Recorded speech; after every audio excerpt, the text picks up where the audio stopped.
Neil left to settle for a point in the end. What was your take on tonight? I don't think we were at our best. I thought our start to the game was poor. I thought Crewe were a better team for the first 20-25 minutes of their first half. We grew into the first half, got better, scored a really good goal from a corner, which we've been working on, so that was a great delivery and a great header from Danny. I thought we started the second half better. We spoke about a few things at half time and that we wanted to do better, and I thought we did, and I thought that made a difference. And we've had a couple of opportunities to go 2-0 up, and if it goes 2-0, then I think we win. The longer it stays 1-0, they can commit more men forward and put more bodies up front. It's a disappointed goal to concede the way we conceded it. And then both teams went for it at the end, so I'm sure they'll think a point was deserved. I couldn't argue against that. The thing that probably disappointed me the most is our decision making and quality let us down in real crucial moments, particularly second half when we had quite a number of opportunities to put the game to bed, in my opinion. You mentioned the slow start. What did you put that down to?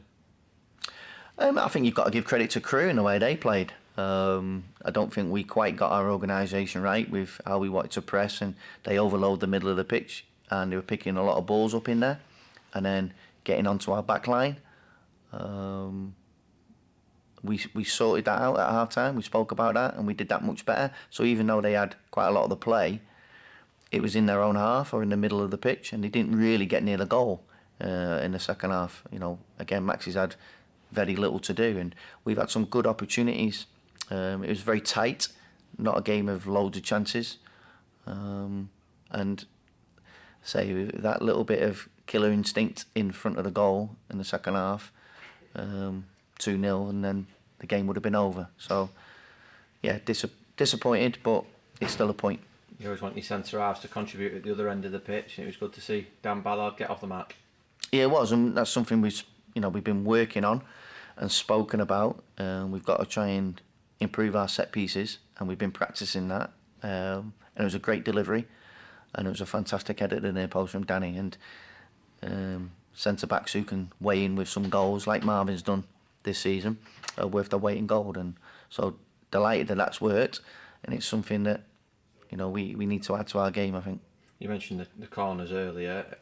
In swingers, a lot of them tonight, was that something that you had worked on and something you pinpointed? Yeah. I think with Garbs and Sully, and they've got quality from those dead ball situations. So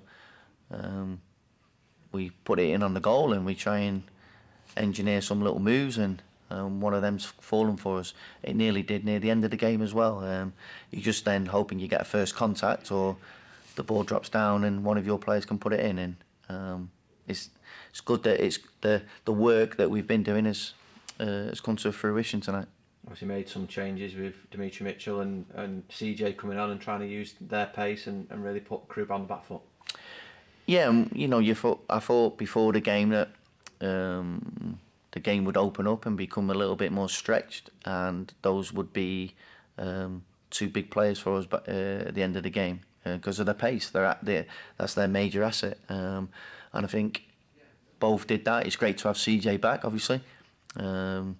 He showed what he's about, and he can stretch the game. And again, why it's 1-0 and they've got some of the ball and they push up the pitch, they leave space. And I say it was just disappointing we didn't make the most of one or two of those moments, because I think if we get that second goal at that point, then we win the game.